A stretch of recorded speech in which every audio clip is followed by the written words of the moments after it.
Il-Parlament Ewropew se jkun qiegħed jivvota dwar it-taħdidiet tal-Unjoni Ewropea għas-sħubija tat-Turkija fil-blokk politiku u ekonomiku. Vot li jekk jgħaddi jkun qed jappella biex ikunu friżati it-taħdidiet mat-Turkija. Il-vot isegwi dibattitu tul il-jum ta' tlieta li għalih kienet preżenti ir-rappreżentant għolja għall-affarijiet barranin tal-Unjoni Ewropea Federica Mogherini. Għalkemm il-vot tal-Parlament Ewropew ma jorbotx qiegħed jingħad li t-Turkija qed tikser diversi mill-kriterji li huma meħtieġa biex id-diskussjonijiet ikomplu. Fost oħrajn qed tieħu miżuri sproporzjonati waqt l-istat ta' emerġenza li kien estiż għal 90 jum ieħor. It-Turkija applikat biex issir membru tal-Unjoni Ewropea fl-1987, iżda t-triq qatt ma deret li se tkun waħda faċli.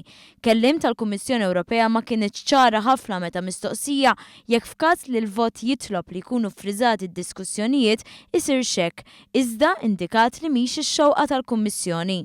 As I said, the High Representative spoke in the Parliament yesterday on this issue. She was very clear. I can tell you what she said. She said, I always say that foreign policy is about building win-win solutions. If the accession process came to an end, we would both find ourselves in a lose-lose scenario.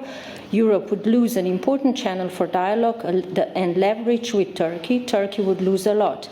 And we would all lose an opportunity for greater friendship and cooperation among our people. Il-President Tork Tayyip Erdogan qal li l-vot m'għandu ebda valur f'għajnejn it-Turkija u akkuża lill-Unjoni Ewropea li għal darb'oħra tissib posta fuq in-naħa tat-terroristi.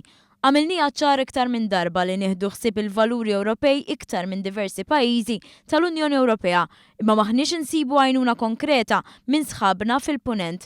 Ebda mill-wedi ma nżammu, qal Erdogan.